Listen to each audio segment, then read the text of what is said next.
Cuando yo tengo un paciente con problemas de tiroides, tengo que examinar básicamente la tiroides y ver si hay bocio.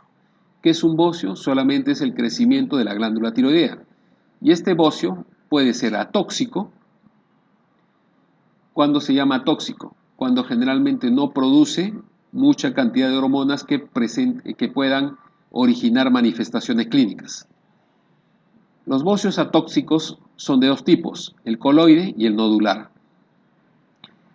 El coloide es cuando yo tengo un aumento en la sustancia llamada tiroglobulina que va a producir la sustancia coloide que está dentro de la tiroides. Entonces, obviamente, eso va a hacer que aumente el volumen de la tiroides, pero no produce ni hiperfunción ni hipofunción. Solamente es un acúmulo del material coloide dentro de los adenomas de la tiroides. El nodular, más bien, es una hiperplasia de las células. Ya no es el líquido coloideo, sino es hiperplasia localizada de las células produciendo un bocio. Cuando el bocio produce hormonas y estas hormonas producen manifestaciones clínicas, a esas se llaman bocios tóxicos. ¿De acuerdo? Atóxico porque no producen aumento de hormonas tiroideas ni manifestaciones clínicas. Y tóxicos cuando sí hay aumento y está produciendo hiperfunción. Y cuando yo tengo hiperfunción significa que tengo hipertiroidismo. Y por último, tengo bocios hipertiroideos, donde hay una gran cantidad de actividad tirotrópica que va a producir nódulos. El bocio tóxico generalmente es un bocio difuso, mientras que el bocio hipertiroideo generalmente tiene nódulos. Existen anticuerpos contra las tiroglobulinas, anticuerpos microsomales contra las microsomas, que se llaman anticuerpos antimicrosomales, o contra enzimas como la peroxidasa, que son los anticuerpos antiperoxidasa. Las antitiroglobulinas generalmente lo que van a hacer es dos cosas. Uno, hidrolizar a las hormonas que se formen, y dos, van a formar más anticuerpos. Los anticuerpos microsomales generalmente lo que van a hacer es bloquear la producción de la peroxidasa, estimulando mayor secreción de hormonas. Entonces, eso me hace pensar que la tiroides puede ser también una enfermedad autoinmune. Y esta enfermedad autoinmune tiene un espectro bastante amplio. Por un lado, tengo la hiperfunción y por otro lado tengo la hipofunción. Al extremo de la hipofunción está el hipotiroidismo sin bocio, que viene a ser el mixedema idiopático. Luego tengo el hipo o eutiroidismo con bocio, el ejemplo es la tiroiditis Hashimoto.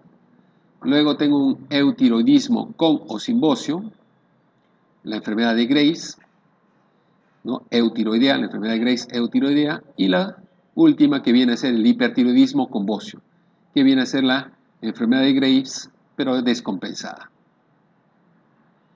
Enfoquémonos en el hipotiroidismo.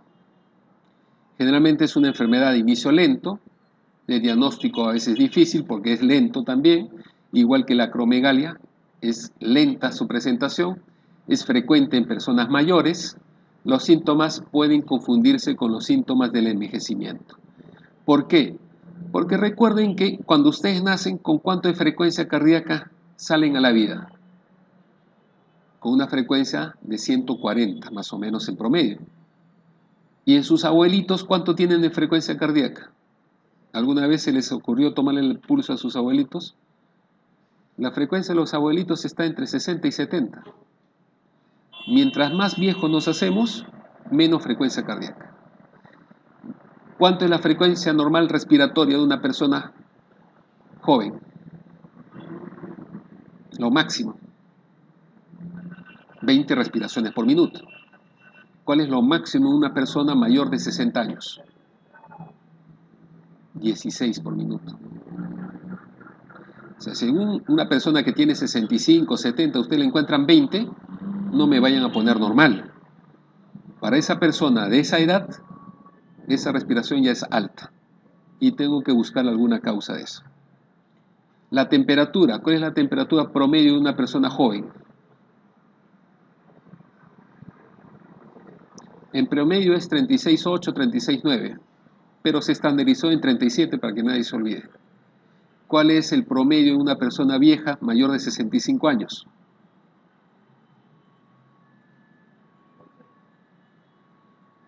36,4, 36,5.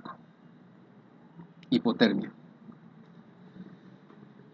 ¿Por qué? Porque mientras nos envejecemos ya no tenemos ninguna razón para producir mayor metabolismo. Más bien ya estamos de bajada. Cuando uno es joven tiene que aumentar el metabolismo, ¿por qué? Porque tiene que crecer, tiene que madurar sus órganos, tiene que producir hormonas, pero ya cuando uno está viejo, las hormonas van disminuyendo la producción, ya no necesito crecimiento, mi metabolismo se hace más lento, mi andar se hace más lento, entonces ya no requiero mucha energía, más bien ya estoy en catabolismo. Entonces, por lo tanto, mis funciones biológicas van disminuyendo. ¿Y qué sucede en el hipotiroidismo? Las funciones biológicas disminuyen, por eso es que se confunde un paciente hipotiroideo con signos de envejecimiento. Y como estas personas generalmente tienen entre 40 y 50 años, generalmente los hipotiroideos, entonces algunos no le toman mucha importancia o no diagnostican al paciente, se les pasa. Bien, el hipotiroidismo puede ser primario, secundario, terciario. Ya hemos dicho que si es primario, ¿el problema dónde está? La tiroides. La tiroides no produce T3, T4 y eso hace que se produzca grandes cantidades de TRH con la finalidad de que la hipófisis produzca gran cantidad de TSH con la finalidad de que este aumento de la TSH estimule a la tiroides. Pero como la tiroides está dañada, igualito, por más cantidad de TSH que haya, no va a producir suficiente T3, T4. Si el problema está en la hipófisis, eso significa que no se va a producir TSH. Miren la flechita como se adelgazó. Y si hay poca cantidad de TSH, por más bien que esté la tiroides, no va a producir T3, T4. Entonces, como hay poca cantidad de T3, T4, el hipotálamo va a producir grandes cantidades de TRH. Con la finalidad que la hipófisis aumente su producción de TSH, pero como está dañada, igualito, le va y le viene que haya grandes cantidades de TRH. Y si el problema es el hipotálamo, todo está disminuido. El hipotiroidismo primario, que es lo más común, lo más frecuente que vamos a ver, pueden presentarse al nacer, ¿no? Son problemas congénitos y a eso le llamamos cretinismo. Puede también presentarse por terapias de irradiación en el cuello para tratar, por ejemplo, enfermedades como por ejemplo neoplasias y que dañan a la glándula tiroidea por contigüidad. De repente yo tenía, qué sé yo, un tumor, un linfoma, tenía ganglios en el cuello, le dieron quimioterapia, le dieron radioterapia para disminuir eso y la radioterapia, por estar cerca de la tiroides, puede haber dañado la tiroides y producir hipotiroidismo. El problema no era necesariamente la tiroides, pero debido a la cercanía se produjo hipotiroidismo. Ahora, el problema de repente puede estar en la tiroides, pero no por hipertiroidismo, perdón, no por hipotiroidismo, sino por hipertiroidismo. Entonces, de repente al paciente yo le dejé indicado radioterapia para tratar el hipertiroidismo, no calculé bien las dosis, o por A o B motivo, la dosis fue más de la que debía recibir el paciente, y en lugar de curarlo, terminé llevándolo al hipotiroidismo. O porque de repente he extirpado la tiroides, en un caso de hipertiroidismo, y me he llevado toda la tiroides, no dejé nada, y terminó el paciente siendo hipotiroideo. Puede ser el caso que tenga un virus, y ese virus alojarse en la tiroides y producir también hipotiroidismo. Puede ser que esté utilizando algunos fármacos, que también me pueden producir hipotiroidismo, en el caso sobre todo y un paciente que tiene hipertiroidismo, le doy tratamientos para bloquear las hormonas tiroideas y de repente se me pasó la mano y termino haciéndolo hipotiroideo, pero en este caso transitoriamente, porque corrijo la dosis y se corrige el problema. O como el caso de las mujeres que cuando viene el verano van a esos centros de adelgazamiento y a veces en algunos centros utilizan fármacos donde tienen una mezcla de combinación de diuréticos, anoréxicos, de ansiolíticos y de hormonas tiroideas. En pequeña cantidad, pero tienen. Entonces le dan ese mezclado, ese preparado, esas cápsulas, esas pastillas, y le dicen usted va a tomar, qué sé yo, una vez al día o 2 veces al día. Pero como yo estoy apresurada en bajar de peso y no quiero que el verano pase sin estar en forma, de repente me tomo 3 o 4 tabletas y termino de repente dañando a la tiroides,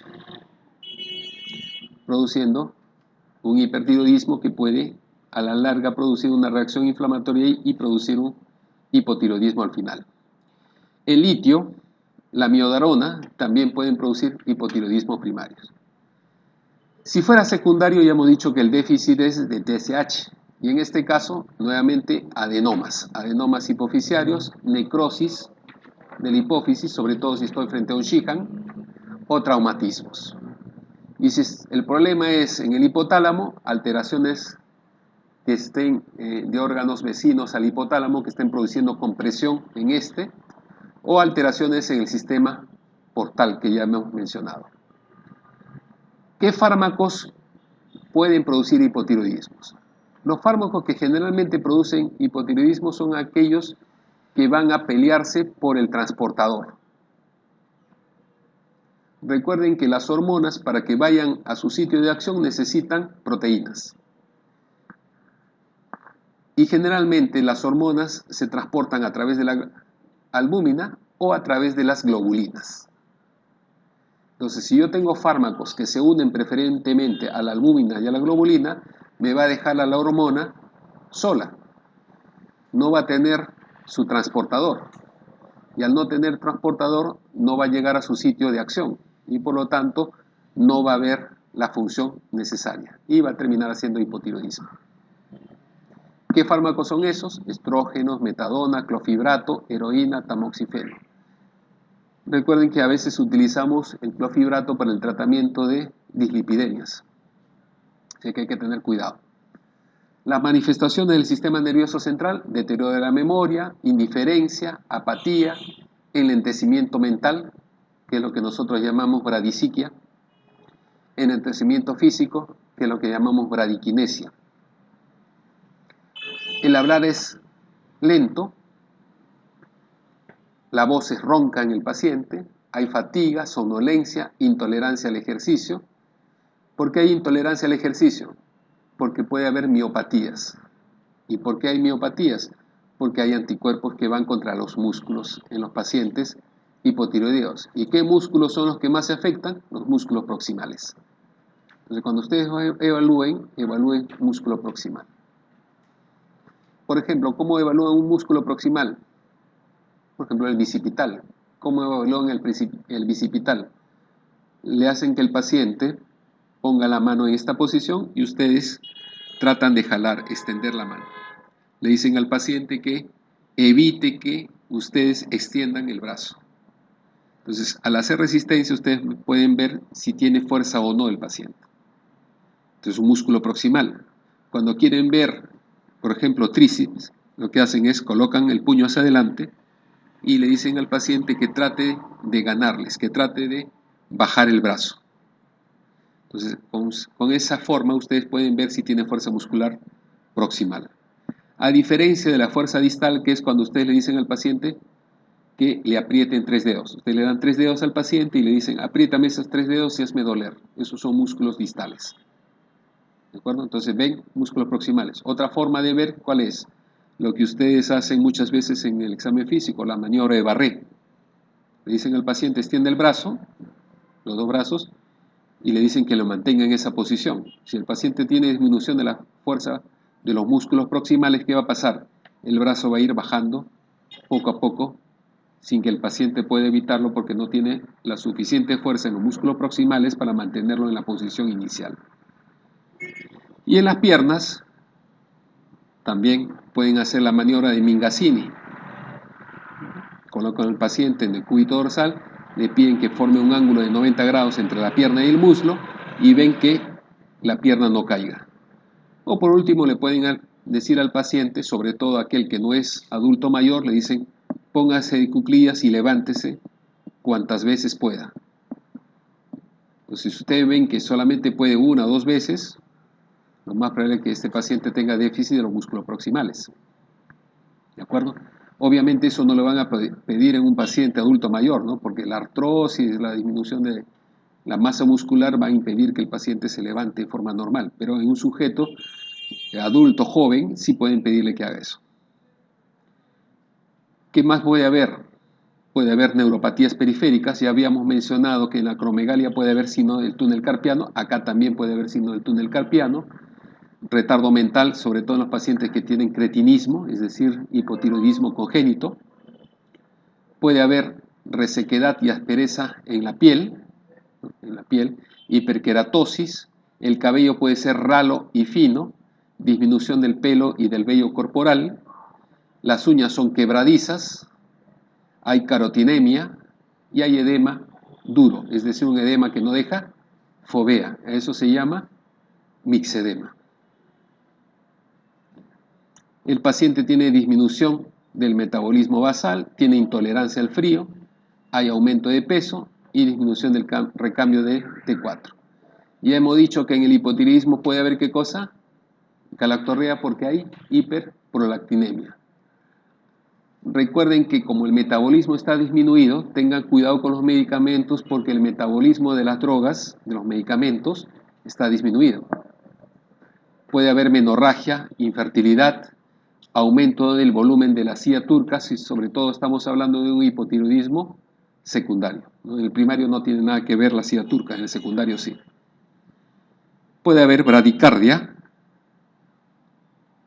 En el electrocardiograma, los complejos tienen bajo voltaje. ¿Y por qué tienen bajo voltaje?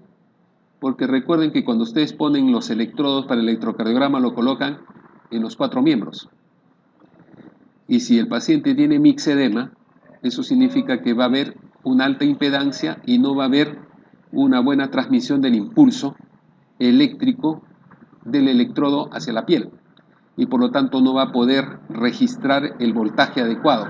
Y por eso es que el EKG se caracteriza por tener voltaje pequeño, sobre todo en derivadas estándares, es decir, de 1, de 2, de 3, ABL, ABR, ABF. En las derivadas precordiales, los voltajes pueden ser normales. Puede haber derrame pericárdico, puede haber hipertensión arterial, puede haber hipercolesterolemia, lo que hace que aumente el riesgo de enfermedades de la arteria coronaria. Como el paciente está respirando poco, la frecuencia respiratoria está disminuida, suele haber acúmulo de CO2. ¿Y eso qué va a ocasionar? Que la respuesta a este CO2 o a la hipoxia esté disminuida. Entonces estos pacientes van a tender al sueño. ¿No? Si el hipotiroidismo es muy severo, puede haber depresión del estímulo respiratorio y muchas veces el paciente puede, sobre todo en comas mixedematosos, llegar al paro respiratorio. Puede haber derrame pleural, apnea del sueño, hipersensibilidad de los sedantes. Recuerden que la mayoría de los sedantes, los ansiolíticos o los sedantes en general, tienen metabolismo hepático y este paciente tiene un retardo del metabolismo. Disminución de la motilidad intestinal, lo que se traduce en ¿qué cosa? Ruidos hidroideos disminuidos. Y eso se traduce también en constipación, aumento del volumen abdominal por un hilio paralítico. Y en algunos pacientes, sobre todo en aquellos que tienen hipotiroidismo congénito, puede haber megacolon hipotiroideo. Los reflejos osteotendinosos están lentos, En realidad, el hipotiroideo no tiene hiporreflexia. Cuando uno dice hiporreflexia, tanto la fase de contracción como la fase de relajación tienen que estar disminuidas. Y en el hipotiroideo, la fase de contracción generalmente está normal. Lo que está alterado es la fase de relajación. ¿De acuerdo? Puede haber rigidez muscular, puede haber calambres, aumento del volumen muscular sin que tenga mucha función, porque ya hemos dicho que hay miopatía, hay disminución de la fuerza muscular de los músculos proximales. Entonces, hay aumento de volumen, pero no hay función adecuada. Debilidad muscular. A ver, dice acá, mujer de 20 años que acude por presentar edema en miembros inferiores, intolerancia al frío, dificultad para el aprendizaje y sequedad de piel. ¿Cuál es el diagnóstico? Hipotiroidismo. En el hipertiroidismo, ¿qué hay?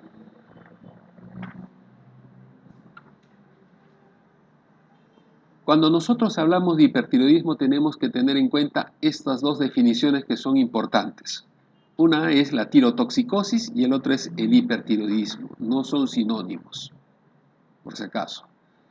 La tirotoxicosis, ¿qué significa? Significa que hay un aumento de las hormonas tiroideas T3 y T4, un aumento de la síntesis, ya sea en las tiroides o una síntesis extraglandular.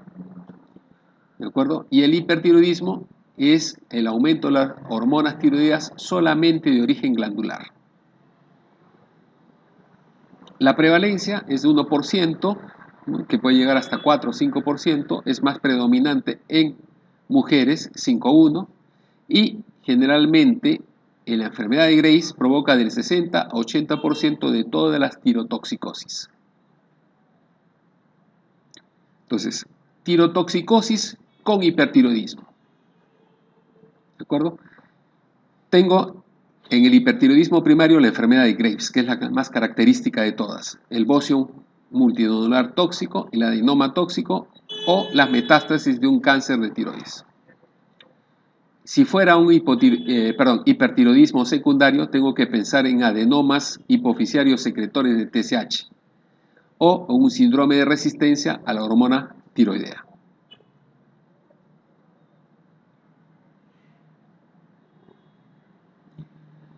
Tirotoxicosis con hipotiroidismo. Causas raras. La mutación en los receptores, el síndrome McCune-Albright, el estruma ovárico y sustancias como, por ejemplo, exceso de yodo, el fenómeno de Jod-Basedow. Recuerden que el fenómeno de Jod-Basedow fue descrito en gente de altura. Uno iba a la sierra, sobre todo en aquellos caseríos más de 3.000 metros de altura, y encontraba gente con bocio. Y ese bocio es un bocio coloide. ¿Qué es un bocio coloide? Ya hemos dicho aquel bocio donde hay aumento del líquido coloide. Y el líquido coloide básicamente es tiroglobulina. ¿Por qué? Porque la tiroglobulina, para que se convierta en T3, T4, necesita de yodo. La famosa monoyodotironina, diodotironina, que se van combinando para formar T3 y T4, triodotironina y tetrayodotironina. Pero como no tengo yodo en la sierra, debido a que la erosión ha ido eliminando el yodo de la sal que hay arriba, entonces los pacientes tienen déficit de yodo y hacen bocios coloides. Entonces, ¿cuál es la solución a esos bocios coloides? Darle yodo, administrar sal yodada. Por eso es que ustedes ven que siempre las sales que nosotros tenemos acá en la costa dice sal yodada, justamente por eso. ¿Y qué sucede? Le das el yodo y ese yodo comienza a disminuir el volumen del bocio hasta desaparecerlo. Pero ¿qué sucede? En un grupo muy, pero muy pequeño de personas, en lugar de desaparecer el bocio aumenta de tamaño y encima que aumenta, comienza a producir signos de hipertiroidismo que antes no lo tenía. Entonces, ¿por qué sucede eso? No es que ese bocio coloide se haya convertido en un hipertiroidismo, lo que pasa es que ese paciente siempre fue hipertiroideo. ¿Y por qué no tenía manifestaciones clínicas de hipertiroidismo? Porque no tenía yodo. Como no tenía yodo, no podía formar T3 y T4 en exceso. Cuando ustedes le dieron la sal yodada, le dieron el material para formar T3 y T4 en exceso. Y ahí recién ese bocio no desaparece porque era realmente un hipertiroideo y encima comienzan las manifestaciones de hipertiroidismo. A eso es lo que se llamó el fenómeno de Jod Bácedo. Pero eso fue descrito en gente de altura. En el llano también se presenta eso, pero se presenta en casos muy raros y esporádicos, en gente que tiene predisposición genética, en gente que consume algún medicamento que tenga yodo. Por ejemplo, la amiodarona. Hay pacientes que tienen arritmias cardíacas, le das amiodarona y esa amiodarona termina provocando ¿qué cosa? Termina provocando una saturación de los canales de yodo que ingresan este mineral a la adenoma de la tiroides y va a producir mayor cantidad de T3, T4. Pero eso, como vuelvo a decir, son casos esporádicos y fortuitos, son raros. Entonces, la mayoría de los pacientes que reciben amiodarona no tienen hipertiroidismo. Entonces, en la gente del llano se ha visto en algunos medicamentos. Por ejemplo, en algunas sustancias radiológicas que tienen yodo. Le dan al paciente para algún procedimiento, ya sea una tomografía, ya sea una urografía excretora, le dan y de repente comienza a desarrollar signos de hipertiroidismo. Y es una persona que normalmente consume su sal, su yodo, pero que tenía predisposición genética para realizar eso. ¿De acuerdo? Entonces, el fenómeno de Jod Bácedo también es una causa de tirotoxicosis con hipertiroidismo. Los tumores secretores de gonadotrofina coriónica y la tiroxicosis gravídica. Causas de tirotoxicosis sin hipertiroidismo. Las tiroiditis, por ejemplo. Las tiroiditis, sobre todo las subagudas, ¿no? Las silentes también, pero las subagudas generalmente. Recuerden que las subagudas tienen tres fases. Tienen una fase hipertiroidea, una fase eutiroidea y una fase hipotiroidea. En la fase hipertiroidea, las tiroiditis son causa de tirotoxicosis sin hipertiroidismo. La destrucción de la tiroides con amiodarona, radiación, infarto, adenoma y la ingesta excesiva de hormonas tiroideas. Lo que estábamos comentando de sobre todo las mujeres que quieren bajar de peso en verano. El hipertiroidismo, al igual que el hipotiroidismo, puede ser primario, secundario o terciario. Si el problema es primario, por ejemplo, si tuviera un nódulo, por ejemplo, este nódulo, independientemente de las células normales de la tiroides, va a producir hormonas tiroideas. Entonces, como está produciéndose grandes cantidades de hormonas tiroideas, tanto del nódulo como una cantidad normal de las otras células, esto que va a originar que haya un feedback negativo para que el hipotálamo produzca menos cantidad de TRH. Este que va a producir va a estimular el hipófisis para que produzca, ¿qué cosa? Menos cantidad de TSH. Entonces, ¿qué va a hacer la poca cantidad de TSH? Lo que va a hacer la TSH disminuida es actuar a este nivel, es decir, actuar sobre las células normales. Entonces, las células normales van a dejar de producir hormonas tiroideas.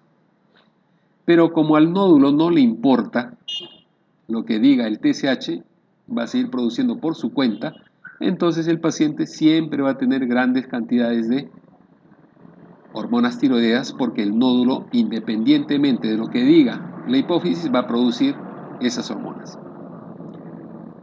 Si el hipertiroidismo fuera secundario, el nódulo va a estar en la hipófisis. Y nuevamente, el nódulo va a producir grandes cantidades de TSH que van a estimular a la tiroides.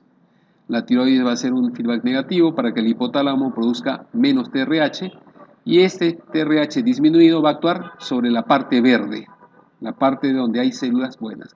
Y esta parte verde va a dejar de producir TSH.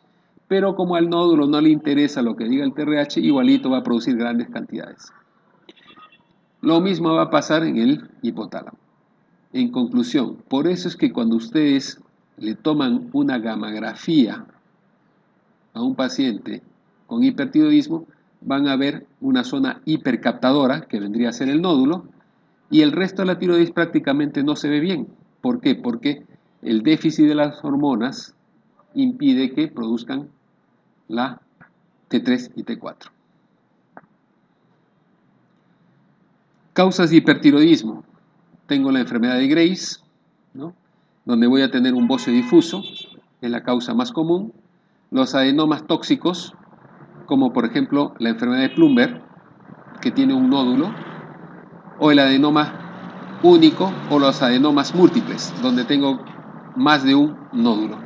La tiroiditis subaguda, la enfermedad de Jod-Basedow y la tirotoxicosis facticia.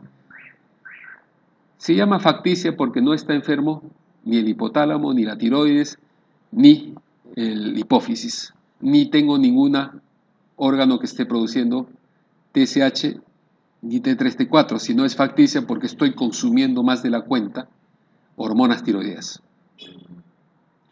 El estruma ovárico, los tumores productores de TSH, llamados TSHomas, la tiroiditis de Hashimoto, que es un hipertiroidismo transitorio, porque ya hemos dicho que después va al hipotiroidismo, el embarazo y los tumores del trofoblasto, el carcinoma de tiroides, la tirotoxicosis asociada a amiodarona. Pero también hay algunos fármacos que me pueden producir hipertiroidismo, que también van a competir con las hormonas por la unión con las proteínas. Los salicilatos, la dilantoína, la furosemida y algunos AINES como el diclofenaco o el ácido mefenámico. Recordemos que la enfermedad de Graves tiene una triada: hipertiroidismo, dermatopatía y oftalmopatía. La enfermedad de Graves, generalmente hay antígenos tiroideos que van a estimular a la producción de linfocitos helper. Estos van a interaccionar con los linfocitos supresores y van a estimular ambos a la formación de linfocitos B. Y los linfocitos B, recuerden que se encargan de producir anticuerpos. Entonces van a producir anticuerpos contra los receptores de la TSH. Y los anticuerpos contra el receptor de la TSH, en lugar de bloquear ese receptor, lo que van a hacer es estimularlo. Estimulan al receptor y por lo tanto van a unirse más fácilmente a las hormonas tiroideas. Entonces, este aumento de la producción de la unión del receptor con el T3, T4 va a generar que haya una hiperplasia de las células de la tiroides produciendo el bocio. Pero también esta unión va a estimular la producción de T3 y T4. Como se está produciendo un aumento en la producción de T3, T4, va a haber un aumento en la sensibilidad de las catecolaminas. Y la sensibilidad de las catecolaminas lo que va a producir es el temblor, las arritmias, el nerviosismo, la hipersudoración. Per se, el aumento de T3, T4, intolerancia al calor, la hiperdefecación y la pérdida de peso. También va a haber un aumento del recambio óseo, lo cual va a producir osteopenia. Y un aumento del recambio muscular, lo que va a producir pérdida de masa muscular, produciendo miopatías. Recuerden que en el hipotiroidismo también tengo miopatías, pero recuerden que en el hipotiroidismo, ¿qué cosa había? Aumento de masa muscular, pero la función no era buena. Y acá lo que hay es pérdida de la masa muscular, que también provoca miopatía. Y al igual que en el hipotiroidismo, es a predominio de los músculos proximales. La enfermedad de Graves también produce antígenos orbitales que activan a los linfocitos C y estos van a producir anticuerpos citotóxicos. Estos anticuerpos citotóxicos van a inflamar el tejido conectivo de la órbita y van a producir inflamación de los músculos oculares. La inflamación de los tejidos conectivos va a producir el aumento de fibroblastos que van a generar citoquinas y van a producir depósito de glicosaminoglicanos. ¿Y esto qué va a producir? Que la grasa retroocular aumente de volumen, lo cual va a producir la protrusión. Y los músculos, como tienen miopatía, no van a funcionar bien. Y voy a tener algunas manifestaciones clínicas que vamos a ver más adelante. Recuerden que los antígenos orbitales habían estimulado los linfocitos T, C, estos habían estimulado las citoquinas, sobre todo las interleuquina 1, y estos habían estimulado los fibroblastos y habían depósito de ácido hialurónico y condroitinsulfato, que van a depositarse no solamente, hemos dicho, en la grasa retroocular, sino también en la piel, produciendo el mixedema. Recuerden que la enfermedad de Graves generalmente afecta el 0.5% de la población, 60-80% de los casos de hipertiroidismo se deben a la enfermedad de Graves, la edad más frecuente es entre 40 y 60 años, el predominio en general de las disfunciones tiroideas siempre va a ser femenino. Se debe a factores genéticos, ¿no? Factores ambientales, ¿no? Y dentro de los ambientales, el tabaquismo, el estrés, las infecciones, el posparto y la ingesta de yodo.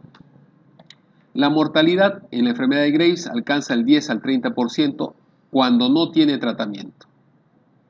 El 15% de los pacientes pueden hacer hipotiroidismo a los 10 o 15 años. Recuerden que esta enfermedad va destruyendo células.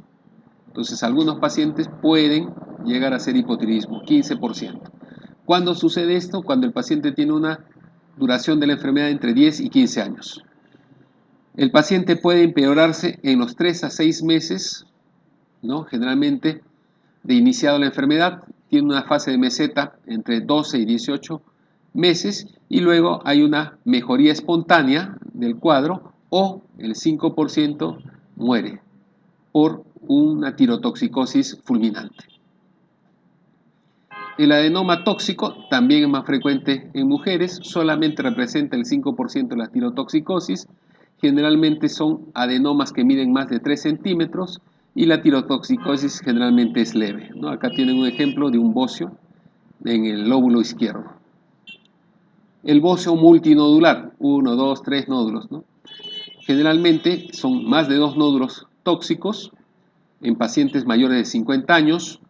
Las áreas de deficiencia de yodo son los sitios donde más frecuentemente voy a encontrar este problema.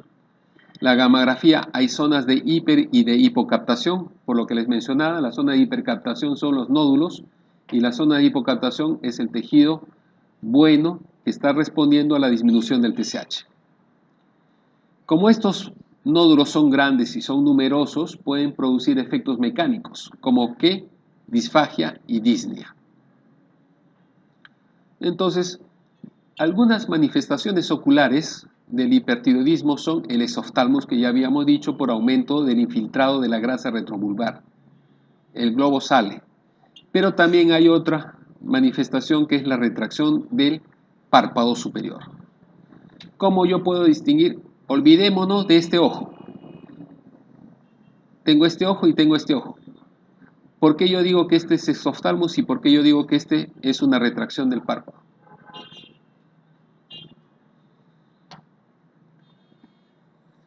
Si ustedes se fijan a sus ojos, de la persona que está al costado, generalmente el polo superior de lo que es el iris no se ve. Está cubierto siempre el polo superior por el párpado, ¿no es cierto? Cuando tengo exoftalmos, el globo sale y obviamente el párpado no llega a cubrir. Pero cuando tengo retracción palpebral, mi globo ocular está en su sitio, pero es el párpado el que no puede bajar. Entonces, ¿cómo yo puedo saber si es un exoftalmos leve? Porque el exoftalmos evidente, no hay duda en que eso es exoftalmos, ¿no? Pero el leve, ¿cómo puedo distinguirlo de una retracción palpebral? Lo que ustedes hacen es algo sencillo. Agarran una tarjeta, una regla, y lo que hacen es colocar esa tarjeta o esa regla en la mitad del arco superciliar y la región malar. Lo colocan y si la córnea choca con esa regla o esa tarjeta, entonces están frente a un exoftalmos. Si la córnea no choca con esa regla, entonces están frente a una retracción palpebral. O sea, lo primero que ustedes ven es si el iris se ve por completo. Si se ve, le colocan la regla. Si la córnea choca, exoftalmos. Si la córnea no choca, retracción palpebral. ¿De acuerdo? Es una manera sencilla de ver. Y como ustedes ven, el exoftálmus puede ser bilateral o unilateral. Lo mismo que la retracción palpebral. Puede ser retracción unilateral o bilateral. Y eso básicamente, ¿por qué no baja? Por la miositis que habíamos dicho. No solamente de los músculos oculares, sino también del párpado. Puede haber edema periorbitario, sobre todo en el párpado superior. Puede haberlo en el inferior, pero más frecuente en el párpado superior, edema periorbitario. El paciente, debido a que los músculos no funcionan bien, recuerden que el globo ocular tiene músculos que lo mantienen en una posición, y si yo tengo un músculo que funciona más que el otro, entonces va a haber una desviación del globo ocular para el sitio donde el músculo está funcionando bien. Supongamos que yo tengo mi globo ocular acá adelante, en mi mano izquierda y mi mano derecha. Supongamos que la mano izquierda tiene menos fuerza. Entonces, ¿para dónde va a jalar el globo ocular? El músculo que tiene bien va a jalar el globo hacia la derecha. Si mi problema fuera más bien el lado derecho, el izquierdo va a jalar el globo ocular hacia la izquierda. Entonces eso va a generar ¿qué cosa?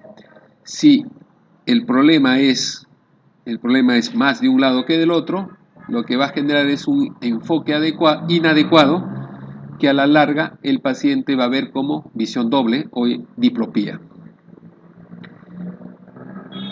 Debido a que el paciente tiene los globos oculares protruidos y tiene problemas también en los músculos, va a haber dificultad para mover los ojos. El paciente no va a poder mover rápidamente los globos oculares de un lado a otro. Ustedes le dicen, siga con mi dedo, sus ojos, siga mi dedo, y lo hacen bruscamente, el paciente no lo va a poder hacer.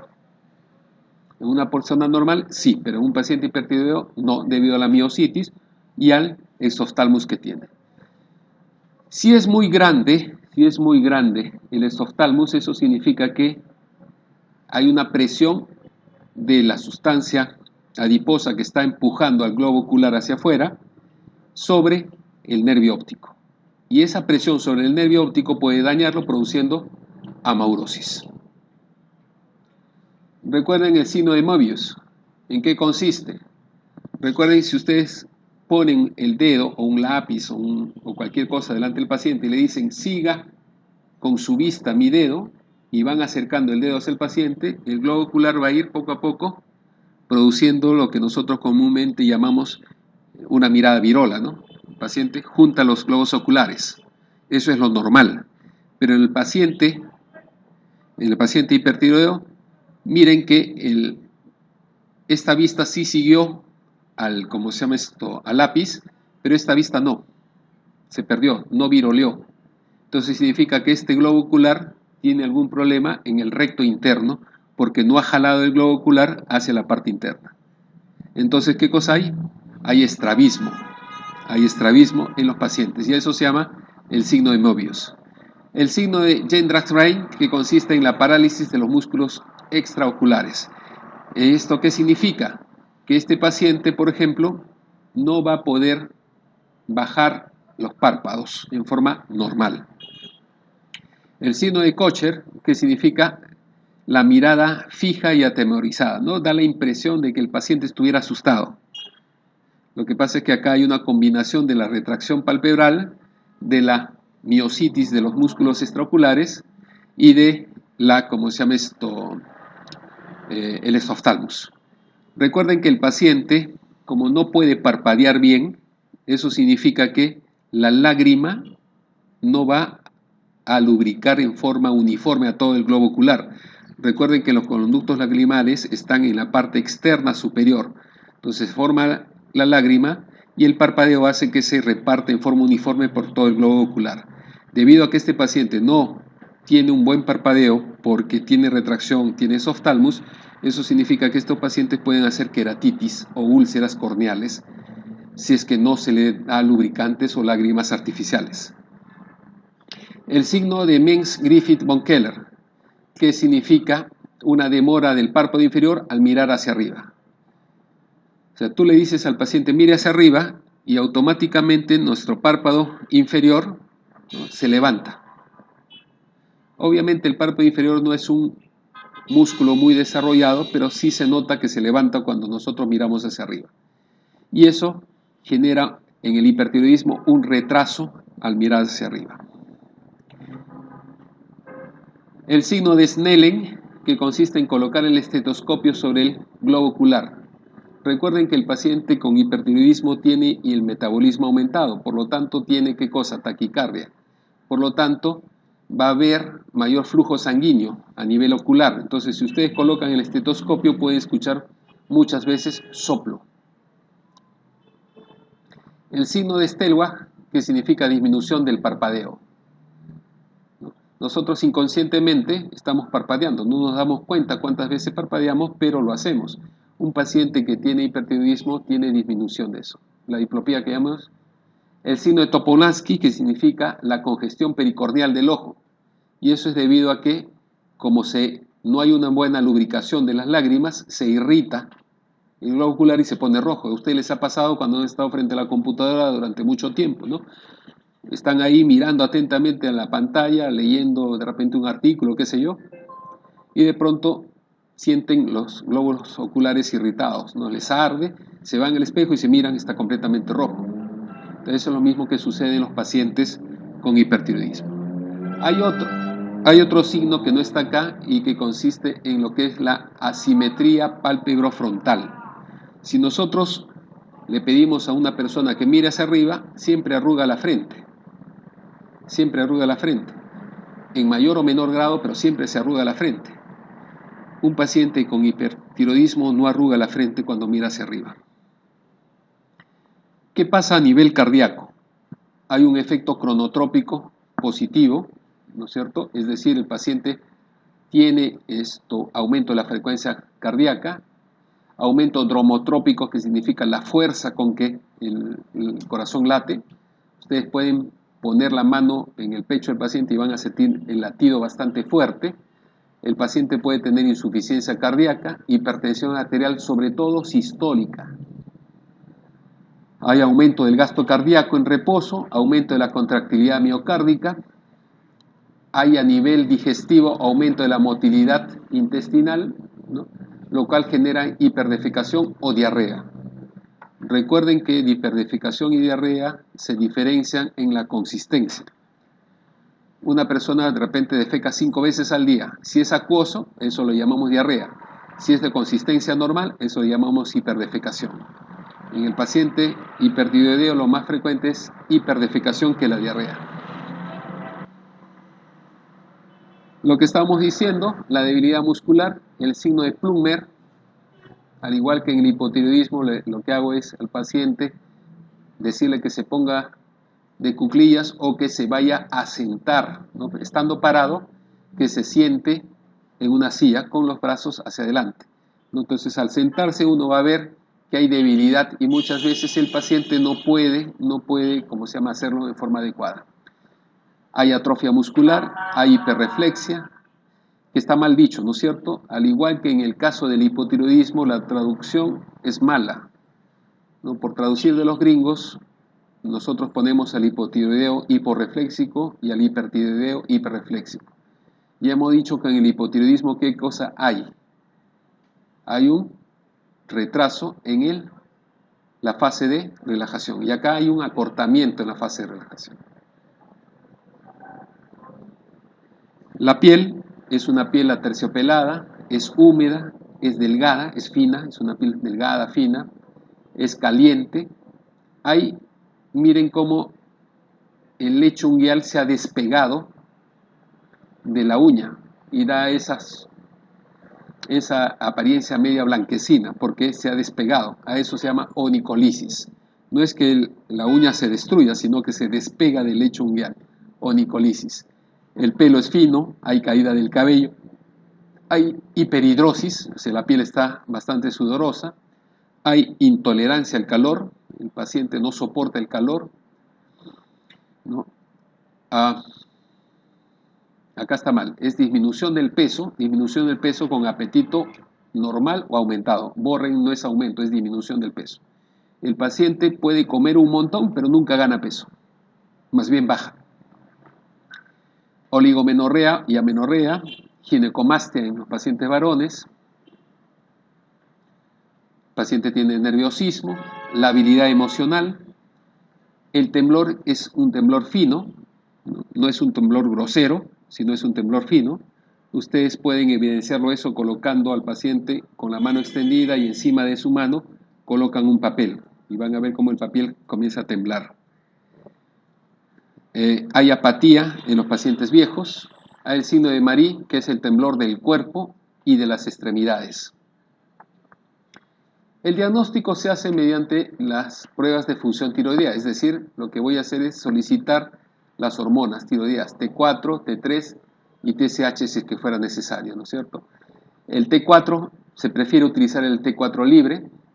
Si estoy pensando en una tiroiditis, le pediré anticuerpos antitiroideos, le pediré anticuerpos estimulantes de los receptores de la TSH. Y si es estudio de imágenes, le pediré una gammagrafía o una ecografía tiroidea, que es básicamente el método de elección para el estudio de la morfología de la tiroides. También puedo pedir una radiografía simple, una tomografía, una resonancia magnética, pero en realidad no tiene tanto valor como una ecografía o una gammagrafía. Y el tratamiento es con antitiroideos, yodo radioactivo y cirugía. Recordemos que el tratamiento con medicamentos puedo utilizar el propiltiuracilo o el carbimazol o metimazol. En el mercado nosotros no tenemos propiltiuracilo, tenemos carbimazol o tenemos metimazol. No confundan con metamisola, el metimazol. Entonces, ¿cuánto es lo que se da generalmente? Se da de 10 a 20 miligramos cada 8 o 12 horas. Los fármacos antitiroideos generalmente deben tener siempre cuidado en usarse porque pueden producir algunos efectos secundarios, como por ejemplo agranulocitosis. Los pacientes que utilizan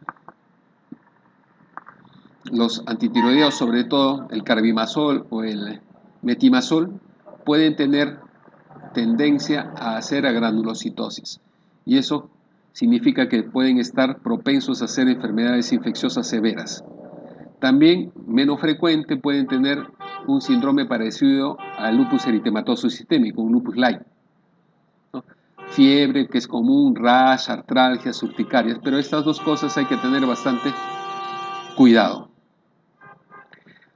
Algunos pacientes, a pesar de que están recibiendo fármacos antitiroideos, pueden tener recaídas hasta el 50%, sobre todo si tienen bocios bastante grandes. Pero ya hemos dicho que el problema del hipertiroidismo no solamente es que aumente las hormonas tiroideas, sino que se sensibiliza los receptores adrenérgicos. Por lo tanto, siempre hay que dar beta bloqueantes. ¿Para qué? Para controlar la actividad simpática, y eso hace que nuestra frecuencia cardíaca disminuya, porque voy a inhibir la actividad simpática y periféricamente voy a evitar la conversión de T4 en T3. Recuerden que de las dos hormonas T4 y T3, la que más signos produce, la que más manifestaciones produce es la T3. Entonces lo que yo tengo que dar es un fármaco que también me ayuda a disminuir la producción de T3 y los beta bloqueantes tienen doble efecto. Disminuye la actividad simpática y la conversión periférica de T4 en T3. ¿Cuál es el fármaco que suele utilizarse con más frecuencia? Es el propanolol, 20 a 40 gramos por día. Y esto lo que hay que hacer es básicamente ir aumentando la dosis hasta llegar al objetivo. ¿Cuál es el objetivo? Que mi frecuencia cardíaca esté alrededor de 60 latidos por minuto. Y a veces doy de 20 a 40 gramos y lo tengo que ir aumentando de una vez al día hasta 6 u 8 horas, dependiendo del caso. El objetivo, como les vuelvo a decir, es llegar a una frecuencia cardíaca de 60. Como alternativa puedo utilizar el atenolol. Muchas veces el tratamiento con las hormonas tiroideas no es un tratamiento definitivo. En muy pocos casos, el uso prolongado de hormonas antitiroideas es definitivo, en muy pocos casos. El tratamiento definitivo es a través de la cirugía o a través del yodo.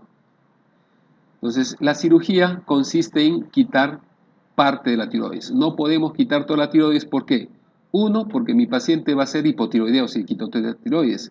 Y segundo, recuerden que dentro de la tiroides está sumergido las paratiroides. Entonces tendría también un paciente hipoparatiroideo. Entonces no solamente hipotiroideo, sino hipoparatiroideo. Por lo tanto, la tiroidectomía es subtotal. Pero a pesar de eso pueden haber algunas recidivas. ¿Por qué? Porque de repente no quité lo suficiente. De repente fui demasiado conservador y no quité lo suficiente y terminé con el paciente igual de hipertiroideo. No tan severo como antes, pero igual de hipertiroideo. El yodo 131, que es un isótopo, lo que hace es quemar a la tiroides, destruir a la tiroides. Le doy yodo, ¿por qué? Porque el yodo le gusta a la tiroides, así que le doy un yodo radioactivo para que queme a la tiroides. Y esto va a depender también de la cantidad de yodo que yo dé. Si doy poco yodo, eso significa que, poco yodo radioactivo, significa que de repente el paciente va a seguir siendo hipertiroideo. Y si doy demasiado yodo, de repente el paciente termina siendo hipotiroideo. Así que hay que calcular bien las dosis. Ojo, obviamente, como es un material radioactivo, no debe utilizarse en embarazadas ni en niños pequeños. Muchas veces esto se ha dicho que la oftalmopatía hipertiroidea, es decir, el exoftalmus, muchas veces es una enfermedad independiente del hipertiroidismo. Es una enfermedad que aparece con el hipertiroidismo, según algunos autores. Otros dicen, no, es mentira, es parte de la enfermedad. ¿Y por qué algunos dicen que es una enfermedad independiente? Porque muchas veces tengo pacientes con hipertiroidismo severo, muy severo, y no tienen exoftalmus. Por lo contrario, tengo pacientes hipertiroideos leves y tienen un exoftalmus maligno. Entonces muchas veces el hipertiroidismo y la oftalmopatía no van de la mano. En el caso que tuviera algún tipo de exoftalmus, es importante utilizar los corticoides, aunque hay alguna controversia en el uso de eso. Pero de todas maneras, la indicación es uso de corticoides. La tormenta tiroidea no es más que una exacerbación de un hipertiroidismo llevado al límite. Es una crisis tirotoxicósica severa y el hipertiroidismo que llega a esos niveles se llama tormenta tiroidea. Generalmente se debe a algún factor externo, ¿no? A una infección, a un traumatismo, ¿no? A algunos accidentes cerebrovasculares. Entonces hay que tener cuidado en este tipo de enfermedad porque es una enfermedad bastante severa y grave. Entonces hay que dar con todo. Tenemos que darle fármacos que me van a bloquear a nivel central o periférico hormonas tiroideas, ¿no? Le doy propiltiogracilo o le doy el metimazol. Ya hemos dicho que acá en el mercado no tenemos propiltiogracilo, pero sí tenemos metimazol o carbimazol. Y para conversión periférica le doy betabloqueante, propanolol. Muy bien, ya estoy bloqueando la producción a nivel de la tiroides, ya estoy bloqueando la producción a nivel periférico y le estoy dando ¿qué cosa? Glucocorticoides. Los glucocorticoides también me ayudan a producir una disminución de la conversión periférica de T4 a T3. Entonces ya estoy dándole. Como el paciente generalmente tiene hipermetabolismo, es un paciente que, ya hemos dicho, tiene intolerancia al calor. ¿Por qué? Porque es un paciente que tiene temperaturas ligeramente altas, ¿no? En rangos de febrícula. No llega a fiebre, pero es en rango de febrícula. Así que, ¿qué cosa le daré para bajar eso? Paracetamol, algún antipirético. Le daremos paracetamol, ¿por qué? Porque los otros AINES, como el ibuprofeno, pueden ser gastrolesivos y empeorar un cuadro de úlcera de estrés. Así que mejor le damos paracetamol. Como el paciente con hipertiroidismo tiene un aumento exagerado del metabolismo, recuerden que pueden producir a veces hiperglicemias por estrés. Entonces tengo que estar chequeando los niveles de glicemia. Pero hay algo que debemos manejar en el paciente que tiene tormenta tiroidea que no está acá y que coloquen ustedes, es el uso de yodo. Le doy yodo al paciente, le doy Lugol. ¿Y por qué le doy Lugol? Alguien me dirá, pero doctor, si le doy yodo, le estoy dando más leña al fuego, porque el yodo va a producir mayor cantidad de T3, T4. Sí, pero si ustedes recuerdan en sus clases de biología, el fenómeno down regulation, el fenómeno up regulation, ¿se acuerdan que cuando tengo mayor cantidad de hormona, el organismo se defiende ¿qué? Produciendo menos receptores. Y si tengo poca cantidad de hormona, ¿qué hace el organismo? Hace que haya más receptores para poder captar toda la poca cantidad de hormonas que haya. Entonces, ¿qué hacemos con estos pacientes? Le damos una sobrecarga de yodo. Entonces, ¿qué hace el organismo? El organismo se defiende. Los tirocitos, las células de la tiroides, lo que hacen es cerrar los canales de yodo. Dice, ups, se me está viniendo una avalancha de yodo, mejor lo cerramos. Y cierran todos los canales de yodo, ¿para qué? Para trabajar con lo que ya hay adentro, ¿no? Es que como si, por ejemplo, hubiera un concierto y se sobrevendieron entradas, ¿no? La gente comienza a entrar, los vigilantes se dan cuenta que está lleno y ¿qué hacen? Comienzan a cerrar la puerta para que no entre más porque después puede haber una catástrofe. Cierran las puertas para que no ingrese más. Lo mismo pasa acá. La tiroides cierra sus canales para que no ingrese el yodo. Entonces comienza a trabajar con el yodo que hay adentro. El concierto empieza y termina el concierto. ¿Qué pasa cuando el concierto termina? Se abren las puertas para que salga la gente. Entonces, ¿qué pasa cuando el yodo se está acabando dentro de los tirocitos? Dice, la célula dice, bueno, me falta yodo, ahora sí abramos la puerta para que ingrese yodo. Y esto sucede más o menos entre 48 y 72 horas. O sea, los canales se cierran más o menos ese tiempo, lo cual significa que yo solamente le daré yodo durante 3 días, no más. Porque si yo le doy máximo 3 días, 4 o 5 días, entonces, ¿qué va a pasar? Los canales se van a abrir y toda esa cantidad de yodo va a entrar y más bien voy a tener un rebote. Entonces, lo que se hace generalmente es dar máximo 3 días. Por lo general se da 2 días.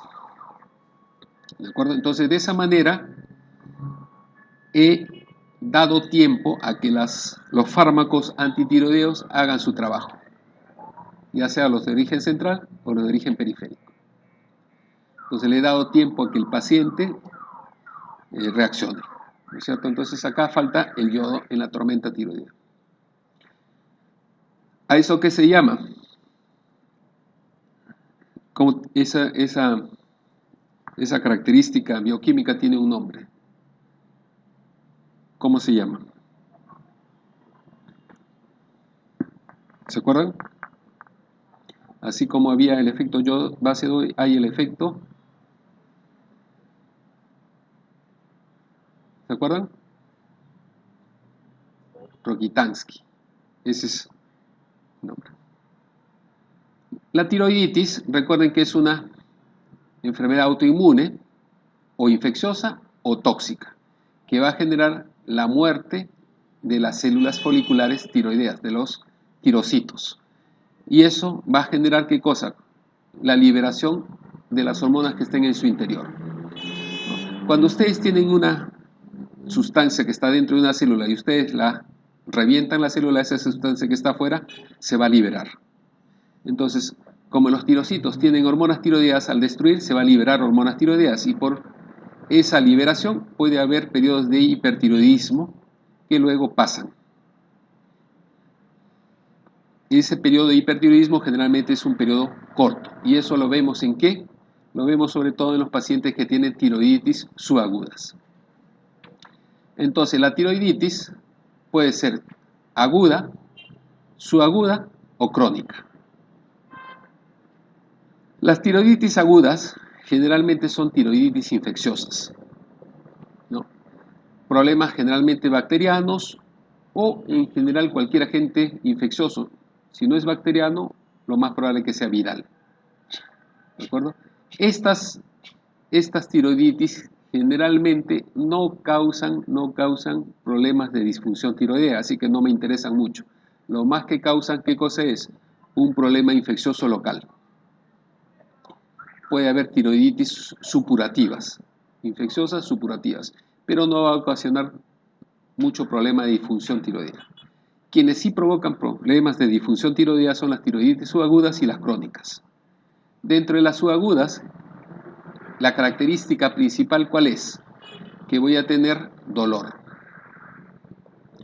Si yo palpo esa tiroides, va a ser dolorosa y va a tener signos de hipertiroidismo. Dolor y signos de hipertiroidismo, esa es la característica. La causa, algunos dicen que hay una posible causa viral, mientras que acá en la tiroiditis aguda definitivamente es viral. Acá se está echando la culpa a algunos virus, pero no está del todo definido eso. Estas tiroiditis subagudas generalmente tienen una función normal entre 12 y 18 meses. Y el 5% de estos pacientes llegan a ser un hipotiroidismo permanente. ¿Cuál es la tiroiditis subaguda dolorosa? La de Kervain. La tiroiditis Hashimoto es una tiroiditis autoinmune, va a tener anticuerpos antitiroideos, es una enfermedad autoinmune. Me va a producir ya no hipertiroidismo, sino de frente me va a producir hipotiroidismo. Es raro que tenga episodios de tirotoxicosis. Lo más frecuente es que tenga hipotiroidismo, ¿no? Y en este caso, como es una destrucción, porque es una enfermedad autoinmune, el hipotiroidismo es permanente. La tiroiditis silente, que es una tiroiditis no dolorosa, también es una enfermedad autoinmune. Acá, generalmente, estas pacientes sí tienen un periodo breve, corto de tirotoxicosis seguida de hipotiroidismo. Y generalmente son pacientes que también terminan en hipotiroidismo permanente. Muy bien, ¿cuál de los siguientes cuadros clínicos es compatible con el diagnóstico de tiroiditis subaguda? Mujer de 38 años con antecedente de 2 semanas de dolor en tiroides, aumento de T4 y T3, disminución de TSH, aumento de la captación de tecnesio por gammagrafía. B. Mujer de 42 años con antecedente de dolor de glándula tiroidea, hace 4 meses, fatiga, malestar general, concentraciones disminuidas de T4 libre, aumento de TSH. C. Mujer de 31 años con glándula tiroidea aumentada de tamaño, indolora a la palpación, TSH disminuido, T4 aumentado, T3 libre aumentado y aumento de la captación de tecnesio en la gammagrafía. D. Mujer de 30 años con tratamiento de anticonceptivos orales con molestia en el cuello, nódulos tiroideos palpables que en la ecografía se comporta como sólidos, aumento de T4 total con TSH normal. Y E. Varón de 46 años que consulta por fatiga. Durante los últimos 3 meses en la analítica se observan concentraciones disminuidas de T4 y T3 libre y de TSH. ¿Cuál les parece que es? Estamos hablando de tiroiditis subaguda.